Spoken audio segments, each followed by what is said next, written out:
dari luar kota datang, atau kita yang pergi mengunjungi mereka, pengalaman hanya 1 atau 2 hari.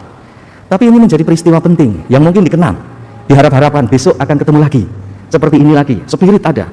Seperti itulah para murid ketika datang Yesus, lalu kemudian ya berharap perjumpaan penampakan berikutnya.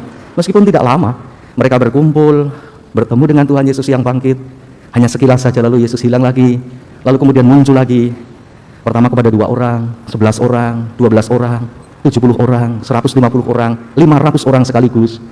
Menampakkan diri, hilang lagi, menampakkan diri, lenyap lagi. Dan pengalaman, tapi itu yang menyemangati, memberikan spirit. Seperti halnya dengan mudah kita mengingat hari-hari kemarin. Kumpul dengan keluarga, pergi lagi. Ada spirit yang memberi semangat yang lain. Moga-moga bacaan Injil, bacaan pertama, kesaksian-kesaksian, kisah-kisah, pengalaman-pengalaman rohani para murid menjadi inspirasi kita para murid zaman sekarang. Bukankah agama Katolik juga merupakan agama yang lahir dari pengalaman-pengalaman iman para rasul?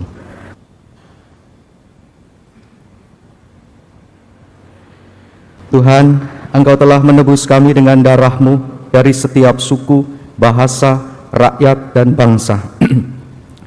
Dan Engkau telah menjadikan kami raja dan imam bagi Allah Bapa. Haleluya. Dalam nama Bapa dan Putera dan Roh Kudus. Tuhan sertamu. Pengantar, tiada orang yang pernah melihat Allah. Namun bila kita saling menaruh cinta kasih, maka Yesus hadir di tengah-tengah kita. Sekalipun Ia sudah bertahta mulia di sisi kanan Bapa, namun kita yakin Ia hadir dekat kita.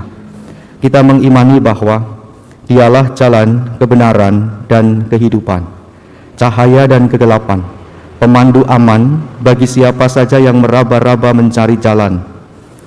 Dari Jumat Agung menuju Paskah, dari kematian menuju hidup dan kebangkitan. 2 malam yang lalu seingat saya, setelah saya diajak pergi sama keluarga, malam pulang dan keluarga itu saya ajak untuk ngobrol dengan Romo Carolus di pastoran nonton TV. Yang menarik bagi saya cerita atau sharingnya Romo Carolus ini. Dia bercerita bagaimana sekolah pendidikan di Jerman dengan metode belajar, lalu kemudian di Australia tentang sekolah-sekolah dengan metode belajarnya.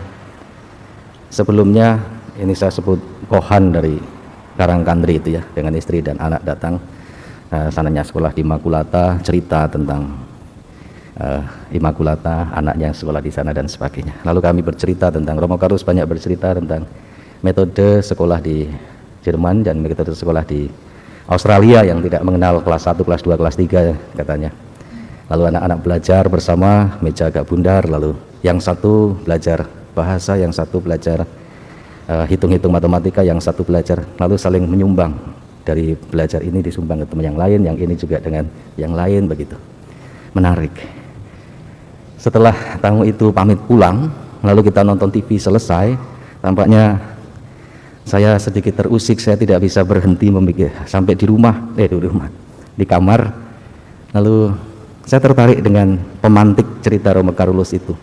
Iya ya, saya dari TK ada A dan B, besar kecil. Lalu SD 1, 2, 3, 4, 5, 6. SMP 1, 2, 3. SMA 1, 2, 3. Lalu apa yang menarik? Nah, saya mencoba berdinamika pola pikir saya sendiri di dalam kamar setelah mendengar cerita asik dengan nonton TV itu.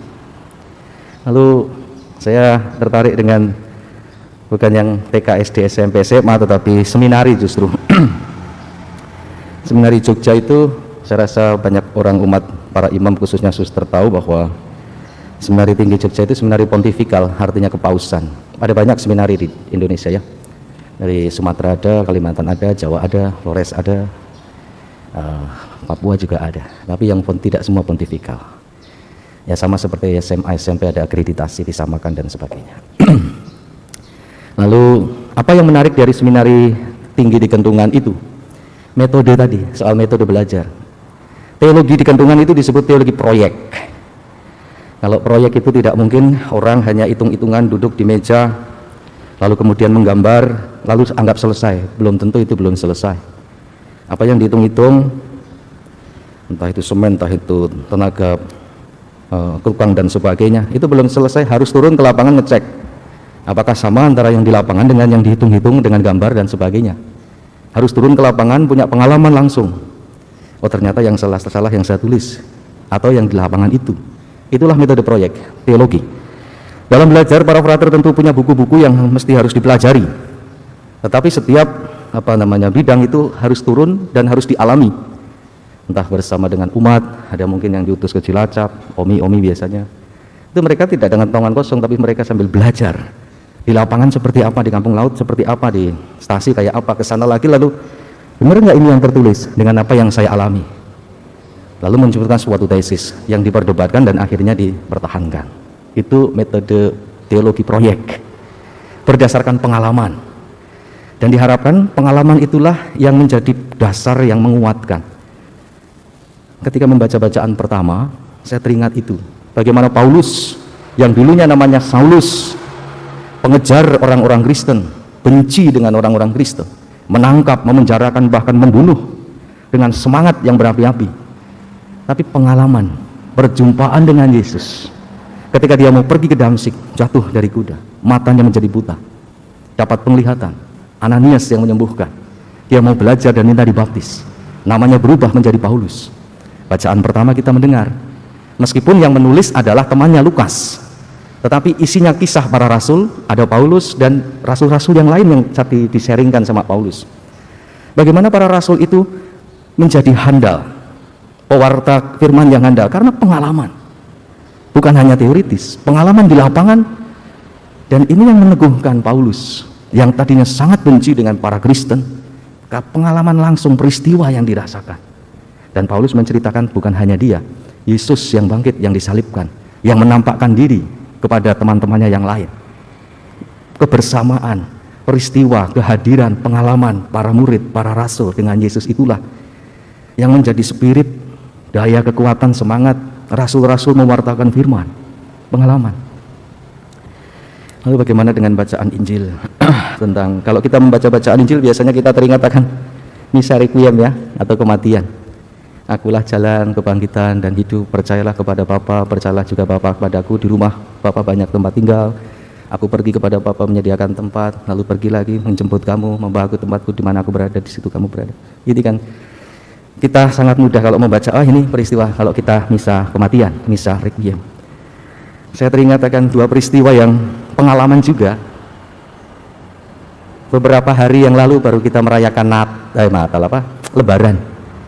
Mungkin banyak di antara kita yang mudik atau keluarga yang datang gitu ya. Itu pengalaman, peristiwa-peristiwa. Ketika pengalaman orang-orang datang kita senang, tapi ketika pengalaman mereka pergi, tidak meninggalkan mereka, biasanya ada sesuatu yang mengesan. Meskipun lebarannya hanya 1-2 hari.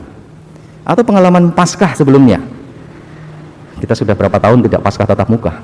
Anak dari luar kota datang, atau kita yang pergi mengunjungi mereka. Pengalaman hanya 1 atau 2 hari.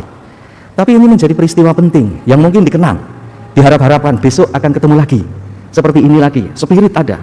Seperti itulah para murid ketika datang Yesus, lalu kemudian dia berharap perjumpaan, penampakan berikutnya. Meskipun tidak lama, mereka berkumpul, bertemu dengan Tuhan Yesus yang bangkit, hanya sekilas saja lalu Yesus hilang lagi, lalu kemudian muncul lagi, pertama kepada 2 orang, 11 orang, 12 orang, 70 orang, 150 orang, 500 orang sekaligus. Menampakkan diri, hilang lagi, menampakkan diri, lenyap lagi, dan pengalaman. Tapi itu yang menyemangati, memberikan spirit. Seperti halnya dengan mudah kita mengingat hari-hari kemarin, kumpul dengan keluarga, pergi lagi, ada spirit yang memberi semangat yang lain. Moga-moga bacaan Injil, bacaan pertama, kesaksian-kesaksian, kisah-kisah, pengalaman-pengalaman rohani para murid menjadi inspirasi kita para murid zaman sekarang. Bukankah agama Katolik juga merupakan agama yang lahir dari pengalaman-pengalaman iman para rasul? Marilah menyatakan misteri iman kita. Wafatmu Tuhan kami wartakan, kebangkitanmu kami muliakan, hingga Engkau datang. Kristus Tuhan telah diserahkan karena pelanggaran kita dan dibangkitkan untuk menyelamatkan kita. Haleluya. Tuhan sertamu. Semoga kita semua diberkati oleh Allah yang Maha Kuasa, Bapa dan Putera dan Roh Kudus. Saudari-saudara, dengan demikian Ekaristi kita sudah selesai. pergilah kita diutus. Terima kasih.